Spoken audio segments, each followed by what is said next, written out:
From the world of politics to the world of business, this is Balance of Power.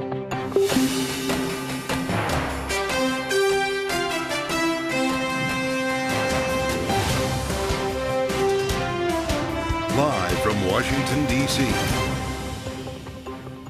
From Bloomberg's Washington, D.C. studios to our TV and radio audiences worldwide, welcome to Balance of Power. I'm Kaylee Lyons.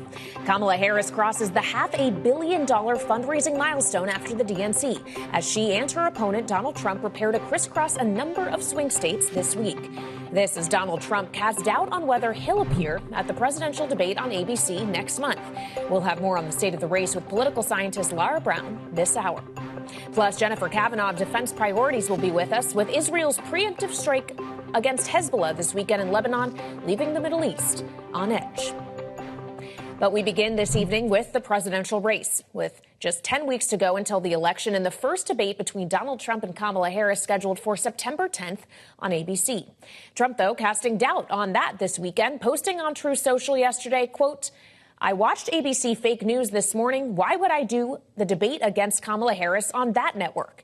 They've got a lot of questions to answer. Why did Harris turn down Fox, NBC, CBS, and even CNN? Stay tuned," end quote. This as the two campaigns haggle over the details, with the Harris camp pushing for mics to remain live throughout the entirety of the debate, and the Trump camp pushing for them to be muted after the candidate speaks, like they were in June against Joe Biden. But then Trump said this earlier today. We agreed to the same rules. I don't know. It doesn't matter to me. I'd rather have it probably on. But the agreement was that it would be the same as it was last time. In that case, it was muted. I didn't like it the last time, but it worked out fine.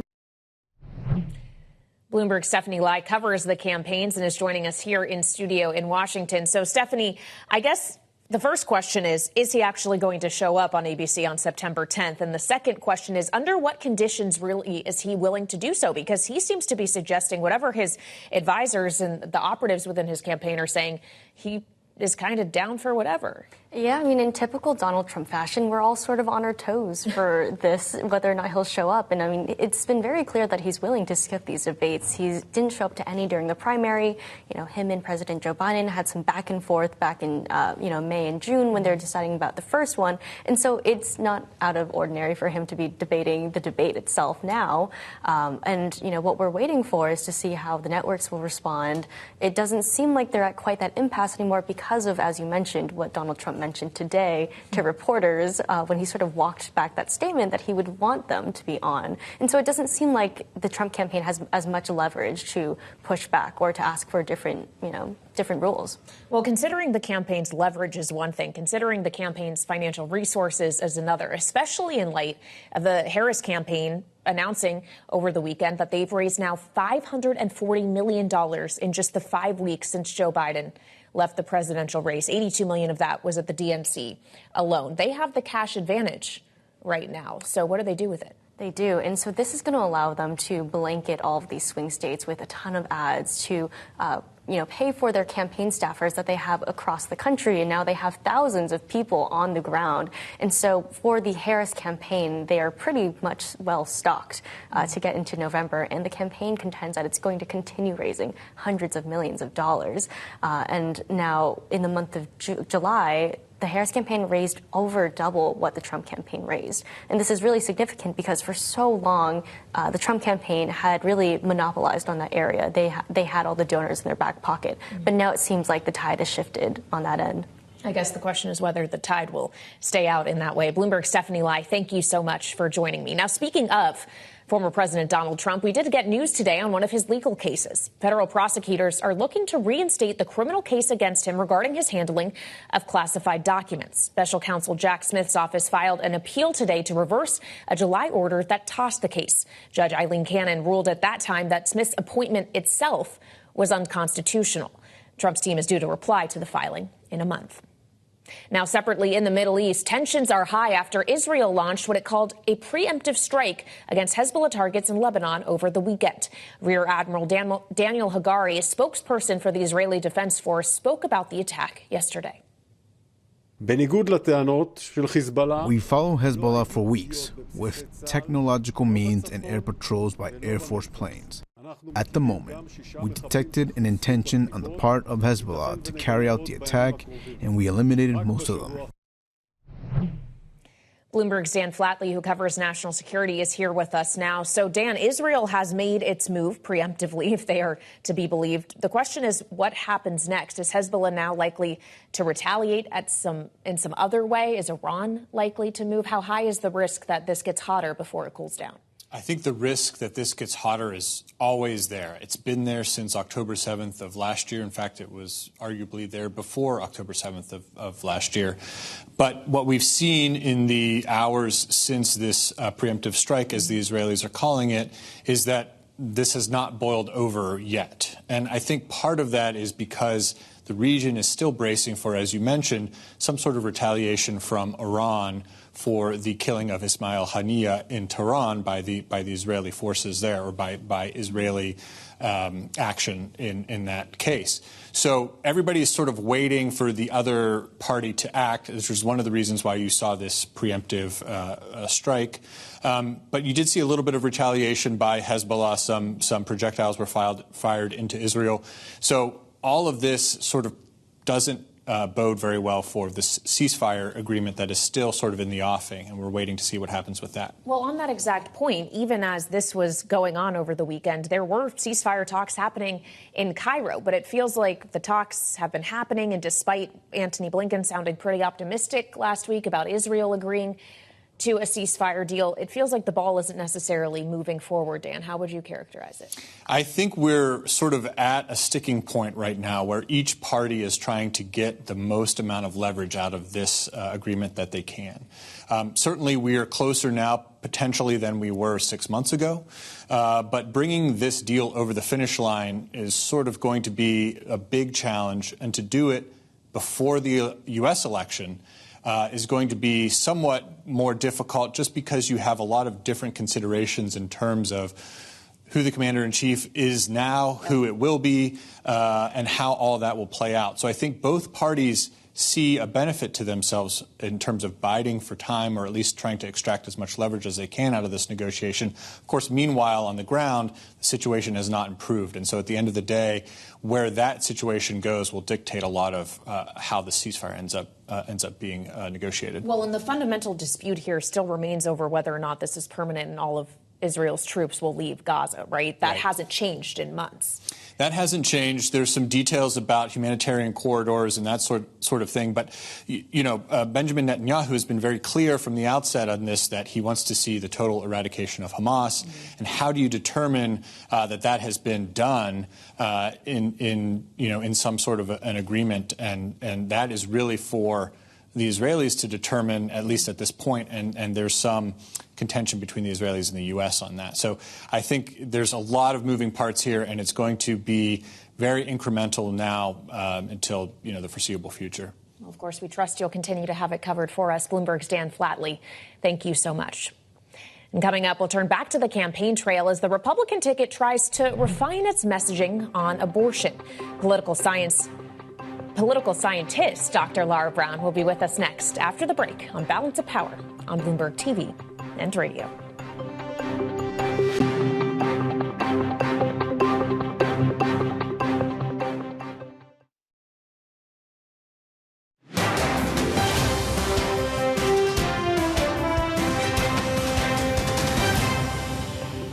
Senator Graham said to me, I'm going to keep saying that there should be a federal ban.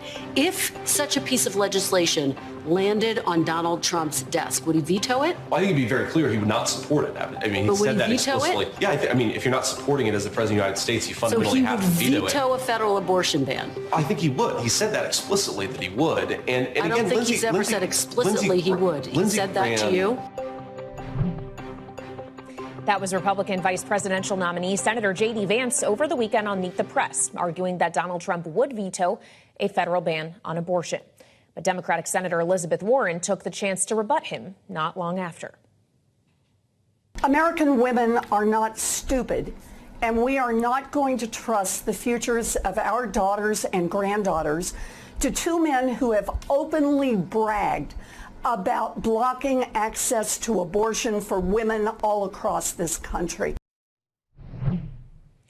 For more on this issue, let's bring in Dr. Lara Brown, political scientist and author of Amateur Hour, Presidential Character and the Question of Leadership. Welcome back to Bloomberg TV and Radio. Lara, always great to have you. It is worth pointing out that Donald Trump, during his administration in 2018, encouraged the Senate to pass a 20-week federal ban on abortion so that he could sign it in the Oval Office. Should the American voter believe that he really truly has changed his stance on the issue? How much evolution should be allowed? Well, I think on this issue, it's likely very little evolution has actually occurred on the Republican side of the aisle, because it was Donald Trump who put the conservative majority onto the Supreme Court that did overturn Roe versus Wade. And even though former President Trump has said that he believes that what the court did, which was to put it at the discretion of the states, that is the policy that he believes in and that is what he wants. Those in the pro-life movement who are supporting President Trump are not at all in agreement that is where this should end. And they are pushing for a federal abortion ban. And I do think that given that his support really comes from evangelicals who would like to see a national abortion ban, he would be pressured into signing a law were it to arrive at his desk, not vetoing it as his vice presidential nominee suggested. Well, Lara, does the same go for some of the ways in which we've seen Kamala Harris change her own tune, be it from her stance on health care to fracking that we saw her adopt in the 2019 primary versus what she's saying now, walking back, for example, her insistence that she would push for a fracking ban? Should the same standards not apply here?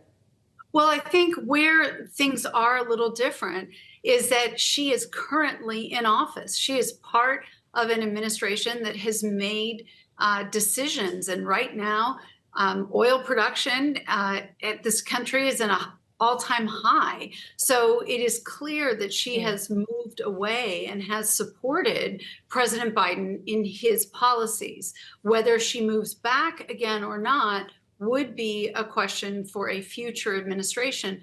But she has not in any way suggested that she is sort of returning to her prior stances.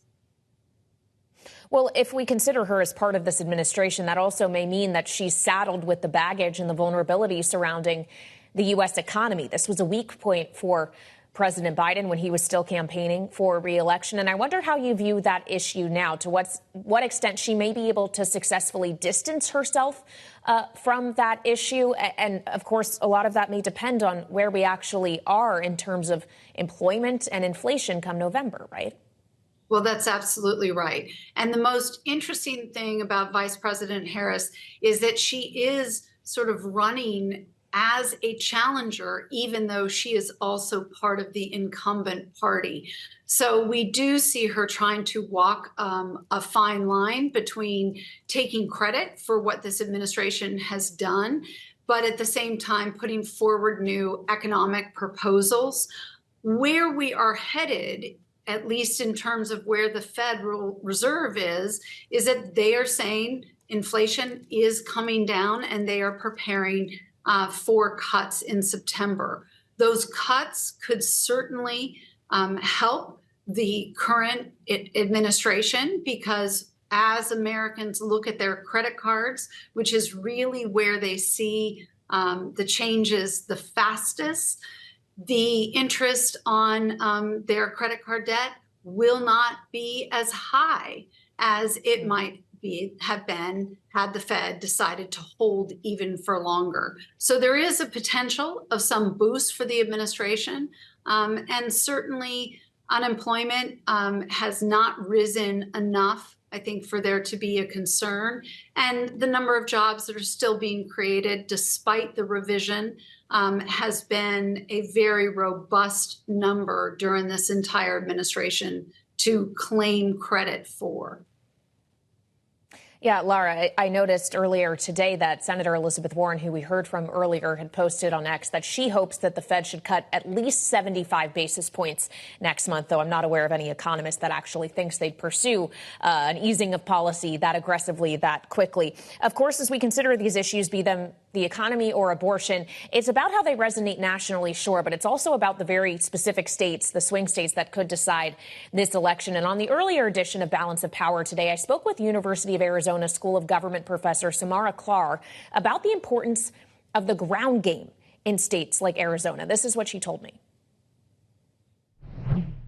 Over a third of Arizonans identify as independent and tell pollsters that they are uncommitted to either party. Typically, independents do favor one party over the other. But getting these groups mobilized and getting them, registered and ready to vote is it's essential. And the fact that there is such a big ground campaign going on right now in Arizona is going to be really, really essential. I am expecting a lot of knocks on my door and a lot of text messages and a lot of phone calls. And I think everybody in Arizona is going to experience that.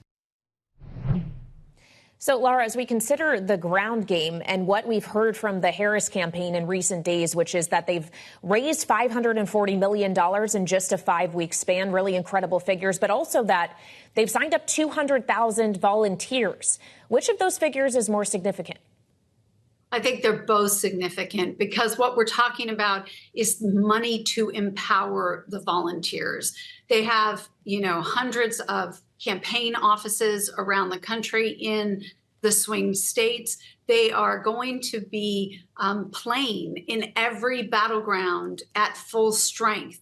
And that is something that is still uncertain when it comes to the Republican Party. We know that former President Trump has super PACs that are going to be supporting his efforts, but how sort of well-funded the RNC is to do the kinds of, on the ground, grassroots, door knocking, phone calling that really does push a campaign over the finish line remains in question. And I would also say that with regard to the grassroots effort and appealing to independents or to crossover Republicans, on several of the state ballots, there are going to be initiatives putting abortion rights into those states' constitutions as referenda.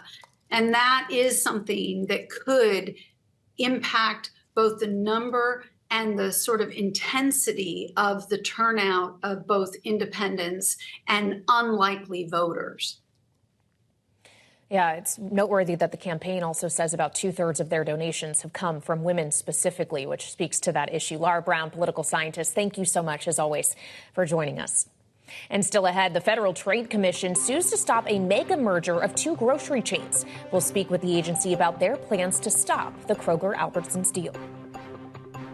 The prices are so high, and so we know that people are really concerned about that, and we are confident that if this merger goes through, that prices will go up.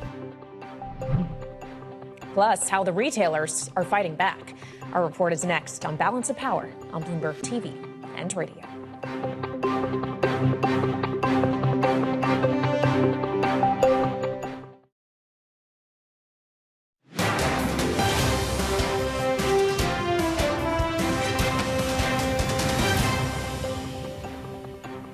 Welcome back to Balance of Power on Bloomberg TV and radio. I'm Kaylee Lines.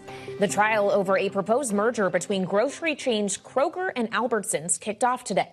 The Federal Trade Commission and 8 states are suing to prevent the $25 billion deal from going through. Bloomberg's Tyler Kendall spoke with the agency as opening arguments began and joins us now with more. Tyler? Yeah, hey, Kelly. The FTC is suing to block what would be the biggest supermarket merger in U.S. history. The agency alleges the deal would be bad for competition and raise prices for consumers. I had the chance to catch up with a senior FTC official today who told me they're pretty confident in their case. Competition is good for keeping prices low, and consolidation is historically and based on evidence bad for consumers on prices, even if there are certain short-term benefits from consolidation. And so what I would say is let the benefit of competition flow through the economy. And in groceries, it's the most important, maybe, industry of all. Now, for their part, Kroger says the merger will actually be good for competition so they can compete with non-traditional grocers like Amazon and Walmart, who are starting to dominate market share. Kroger also recently announced a plan to lower consumer costs by $1 billion after the merger goes through, as well as another $1 billion for improving worker pay and benefits. The FTC says they don't buy the idea a merger is needed to lower grocery prices, which the Consumer Price Index shows are up more than 20% from 4 years ago. Our Bloomberg News Morning Consult poll repeatedly finds it's a top issue for voters. Vice President Kamala Harris recently called for a federal ban on price gouging at grocery stores to combat what she's calling corporate greed. Former President Donald Trump has criticized that policy idea. After causing catastrophic inflation, Comrade Kamala announced that she wants to institute socialist price controls. You saw that. Never worked before, never, ever worked.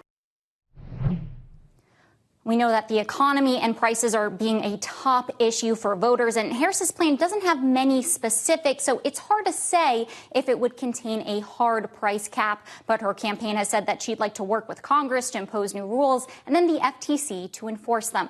Kaylee, economists appear mixed on the plan, with many pointing to a range of factors that go into food inflation.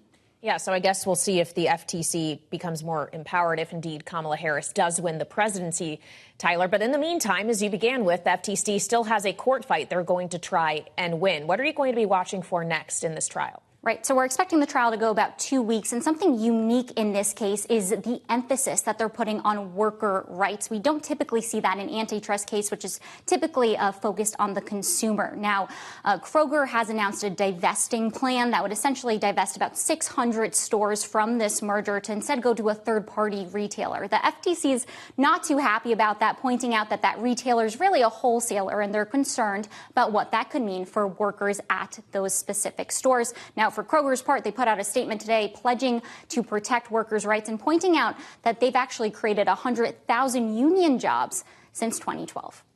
All right, Bloomberg's Tyler Kendall, great reporting. Thank you so much. This, of course, is a case we'll be watching over the coming weeks and certainly has threads to the political presidential race as well. But coming up next, we'll turn back to the Middle East with tensions between Israel and Hezbollah on the rise after preemptive strikes Israel conducted over the weekend.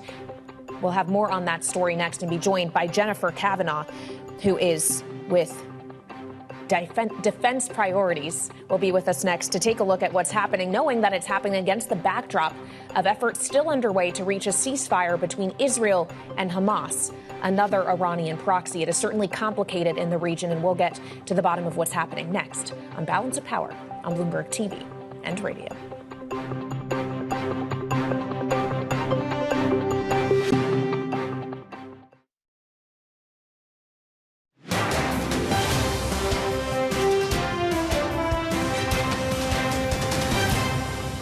It is incumbent on all parties in the region to work towards de-escalation and stability. And so we are feverishly working in Cairo as we speak with our team and the teams of the other mediators, as well as with the Israelis, to get to a ceasefire and hostage deal.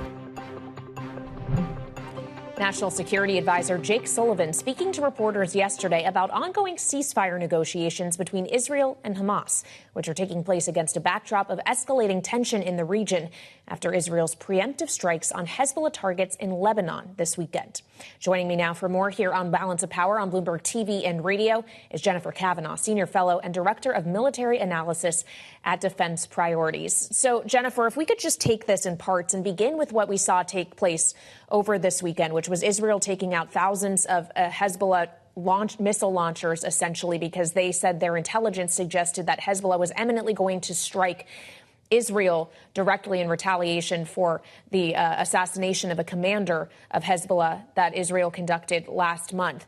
Does this preemptive strike mean that things are likely not to escalate further for some time, or just the opposite, potentially increase the odds of escalation? It does seem like there is the opportunity here for some de-escalation. Although Israel did hit a large number of targets in their preemptive strikes, Hezbollah also was able to fire hundreds of Katyusha missiles into northern Israel, which also hit a number of targets. The damage on both sides was relatively minimal, and both sides proclaimed a kind of victory and said that they were stepping back for now. But the bigger point is that there's been no real strategic change on either side. Both sides have left open the opportunity or the possibility of additional retaliatory attacks. And so we're still in this same sort of state that we were before this recent spike, which is a kind of attritional, low-intensity warfare with the constant threat, although low risk, of a wider regional war. Well, of course, Jennifer, it wasn't just Hezbollah that we were awaiting retaliation from. It was Iran as well. How do you think this changes the calculus in Tehran about what they're likely to do? Well, I think it buys a little bit more time. Even before the recent attacks by Hezbollah, Iran had made it clear that they were going to take their time and respond in a calculated way. They haven't taken that off the table. They've reiterated that that is their intention. But it's unclear what that retaliation might look like or when it will come, whether it would be something on the order of what we saw in April when they launched a large number of drones and missiles at Israel, or whether it might be something more non-kinetic, like a cyber attack. That's still on the table, and so we just wait and see. But probably there will be a delay now before we see that response from Iran. Well, Jennifer, as we think back to April, Israel was able to see it coming. Iran sent its slowest drones first, and clearly Israeli intelligence saw what Hezbollah was attempting to do coming, which is why they say they launched this preemptive strike. What does that suggest about Israel's intelligence to, if and when Iran decides to strike, the ability to pick up on it and try to intercept it before they land too hard of a blow?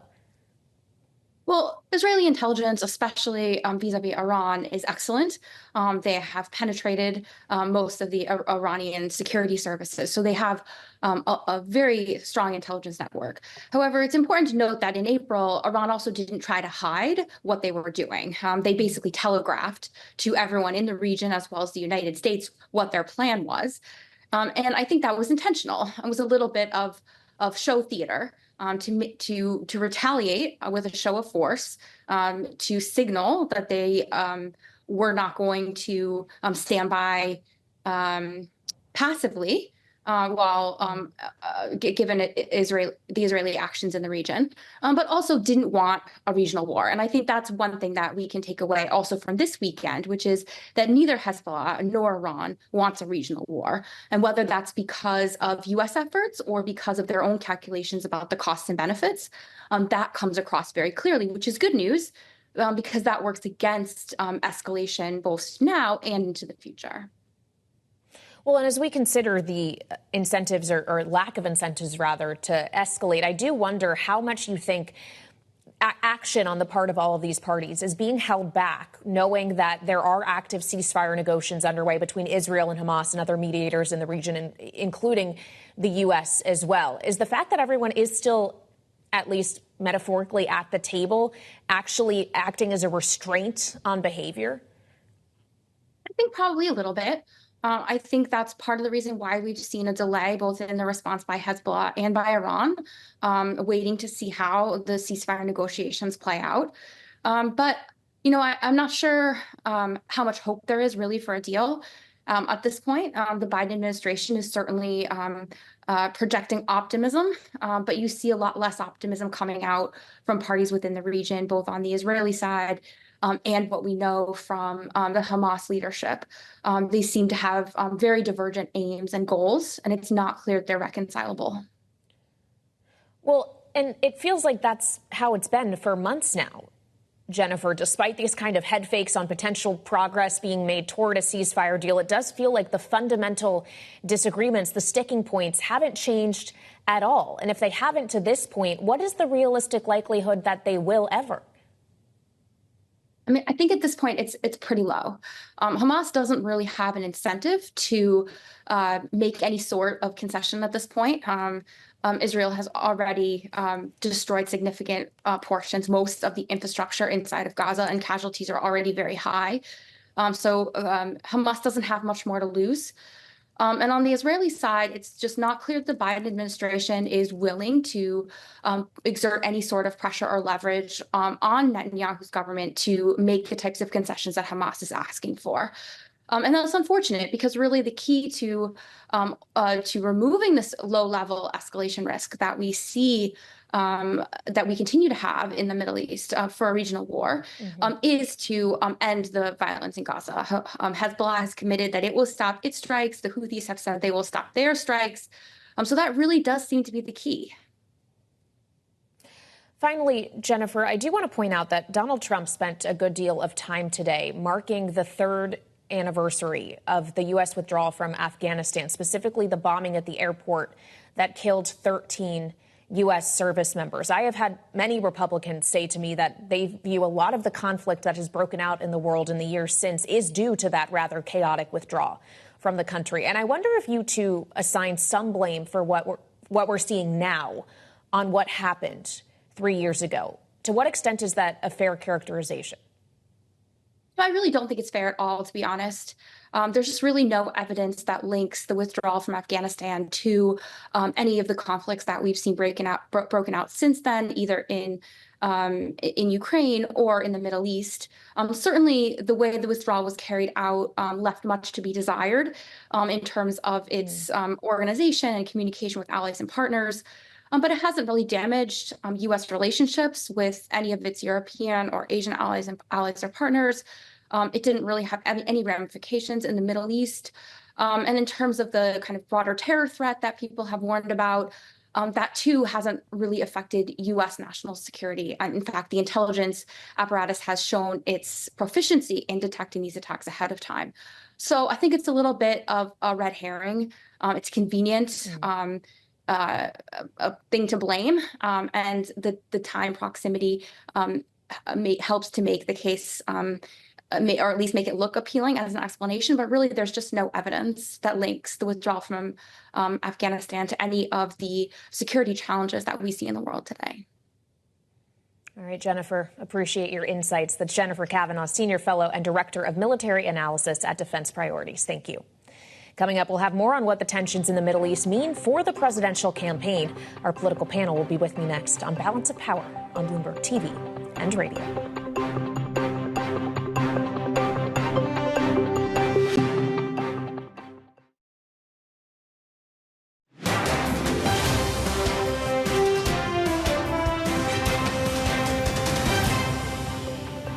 I think their strategy has been trying to push Netanyahu by going public with these kinds of agreements and make it seem essentially inevitable that there's a ceasefire agreement in place.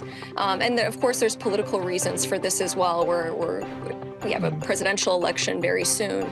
And so getting a ceasefire agreement or acting like a ceasefire agreement is imminent is in their political interests.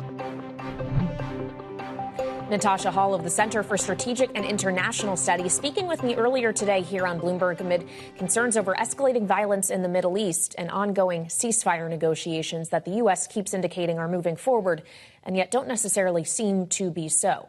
Joining us now for more here on Bloomberg TV and radio, our political panel, Jeannie Shanzano, Senior Democracy Fellow with the Center for the Study of the Presidency and Congress, and Lester Munson, co-head of the international practice at BGR Group. So, Lester, I'll come to you first, just given your foreign policy experience. Is it, in your mind, likely that things in the Middle East get worse before they get better, or better and stay that way? And where does that leave us come November? I think we're looking at a long-term muddle in the Middle East. There are different iterations of this muddle, whether it's the Houthis attacking shipping, whether it's the battle between Hamas and Israel in Gaza, or with respect to the Hezbollah forces in Lebanon.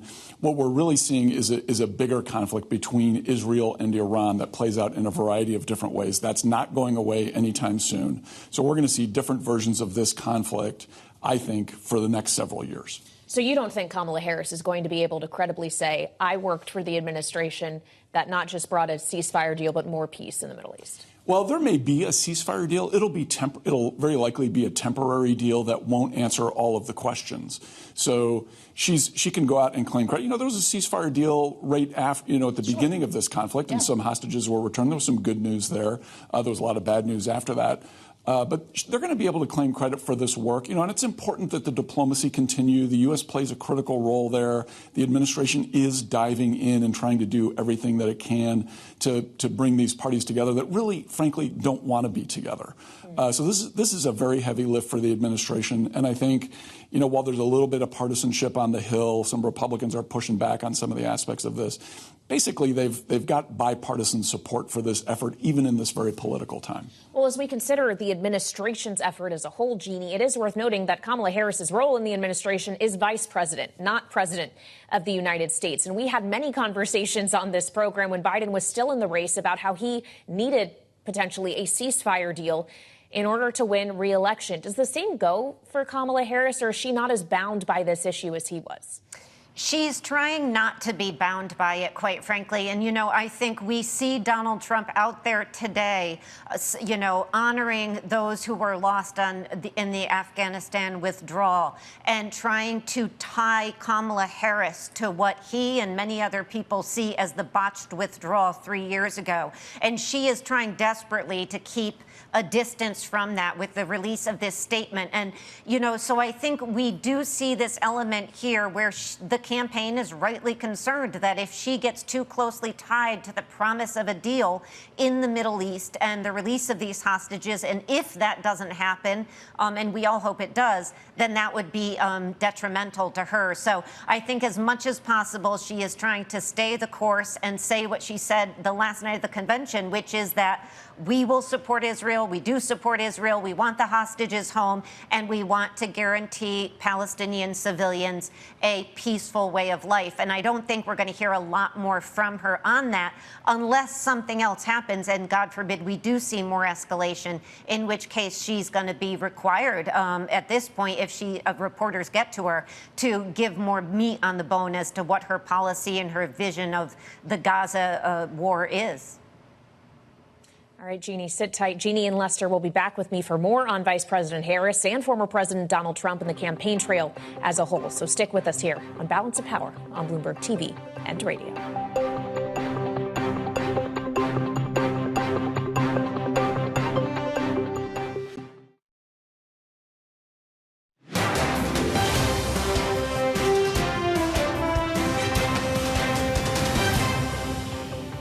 The most interesting thing about Vice President Harris is that she is sort of running as a challenger, even though she is also part of the incumbent party.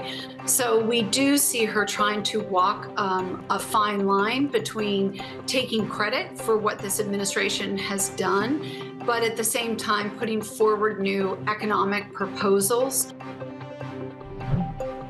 Political scientist Lara Brown speaking to us just moments ago here on Balance of Power, with the U.S. election now just 10 weeks away.